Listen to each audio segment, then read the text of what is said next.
Esta es una producción de Grupo Fórmula. Encuentra más contenido como este en radioformula.mx.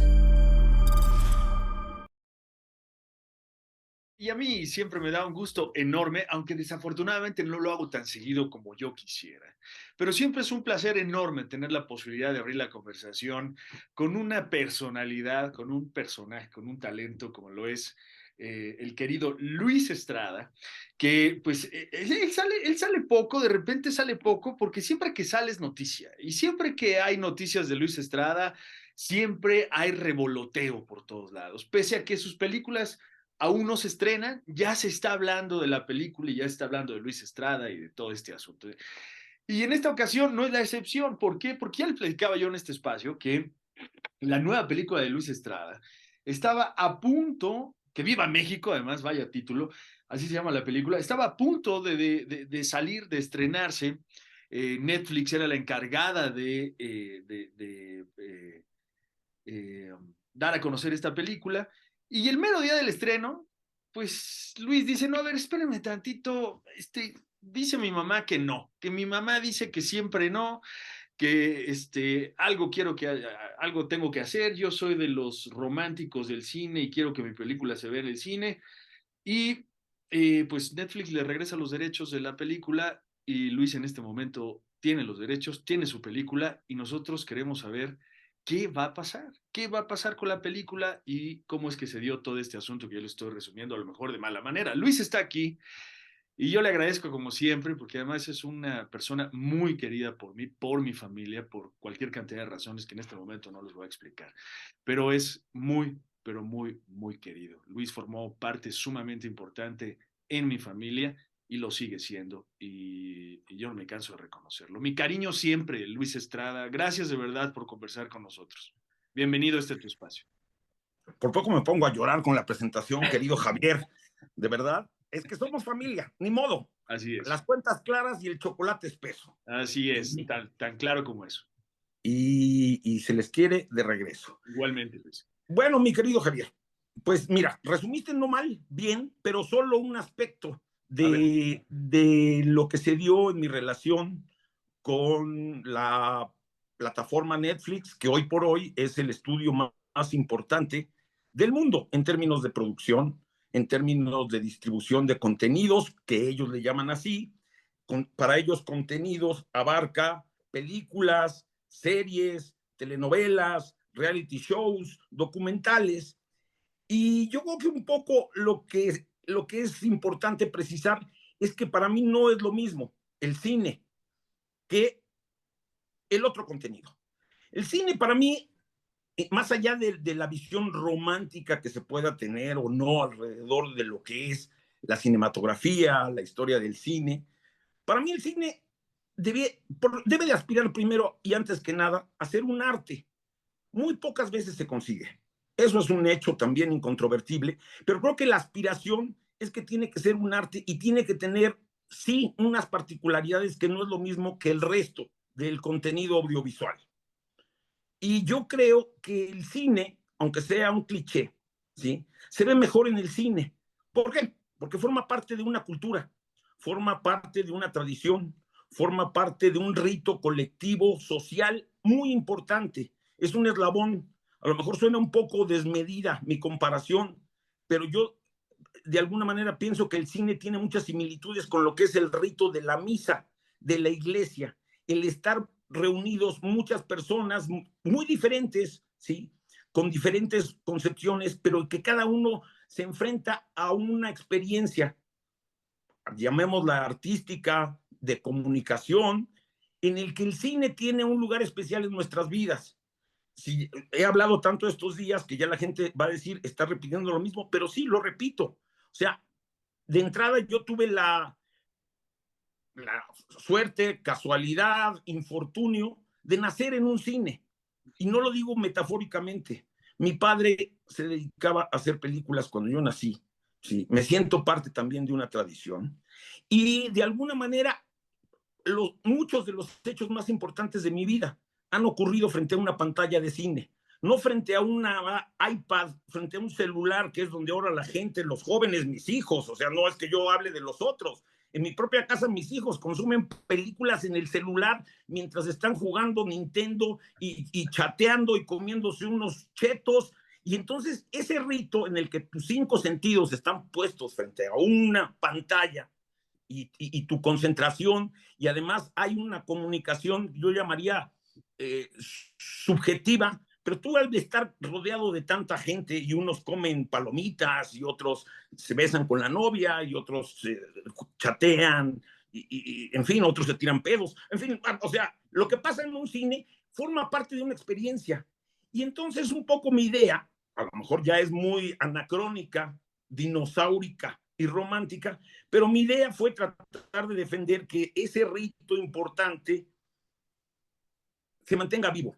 Después de la pandemia, los cines, bueno, durante la pandemia más bien, los cines estuvieron a punto de desaparecer y a lo mejor ya se nos olvidó, pero hubo una crisis que tuvo muchos efectos, los más graves, pues todos los conocemos y no creo que sea el espacio para reflexionar alrededor de ello, pero hubo muchos daños colaterales y dentro de esos daños colaterales estuvo la posibilidad de que desaparecieran las salas cinematográficas del mundo.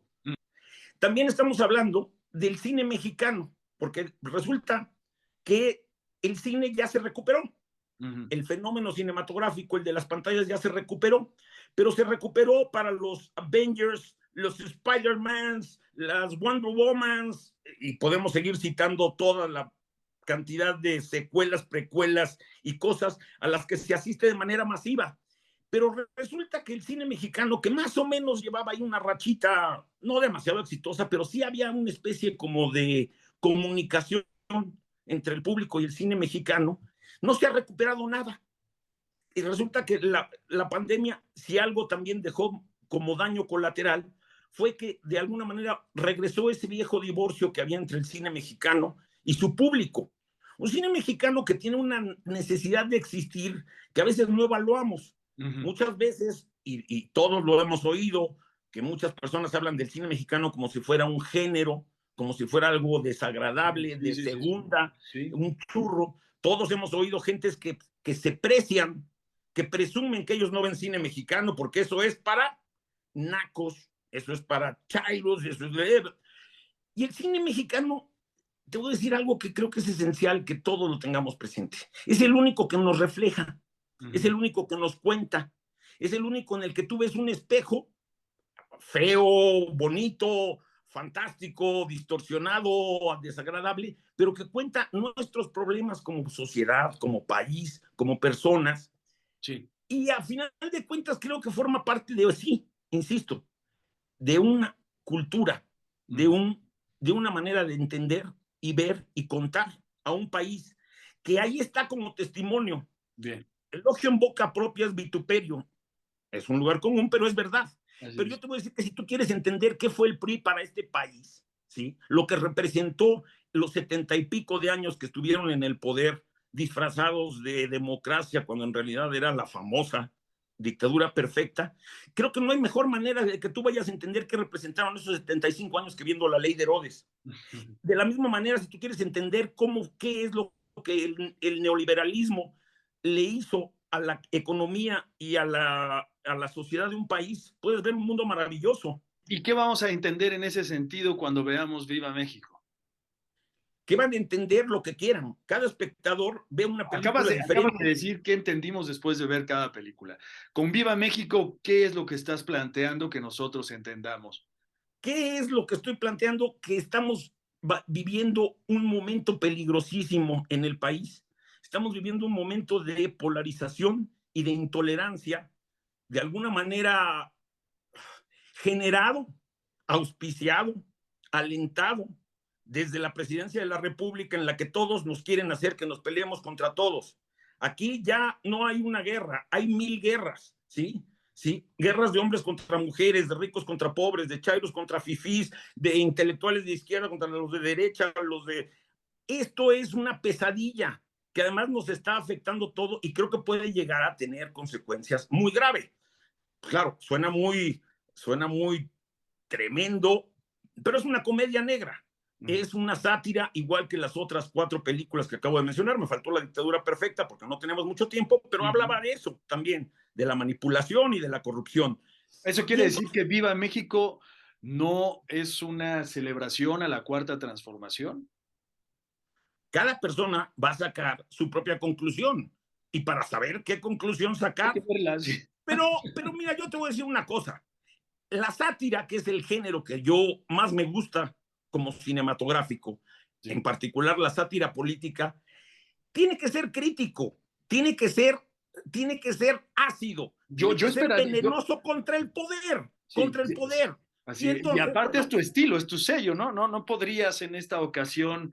no, lo otro se llama propaganda, lo otro se llama proselitismo, y eso da asco, ¿sí? Esto lo que es una crítica venenosísima a esta cosa autollamada por los creadores la cuarta transformación.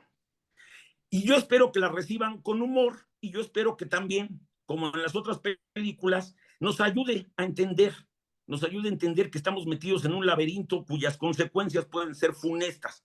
Bueno, creo que definitivamente eso, que tenemos que ser todos muy cuidadosos y a esta polarización y a esta intolerancia en la que estamos viviendo, tratar de aplicarle un poco de inteligencia, de un poco de tolerancia para entender que tenemos muchas diferencias, pero que no es necesario Bien, liquidarnos como adversarios los unos a los otros. De muero eso de trata, ganas querido por amigo. verla. Esta, bueno, todas tus películas, pero esta en particular, Luis, de verdad muero de ganas por verla. ¿Cuándo la voy a ver? ¿Cómo y dónde? O sea, la voy a ver primero en el cine, Luis, y después en Netflix. O sea, con Netflix no hay una relación rota, al contrario, nada más cambiaron las formas de que tu película se vaya a ver. Primero en el cine y después en plataformas. Esta fue una producción de Grupo Fórmula. Encuentra más contenido como este en radioformula.mx.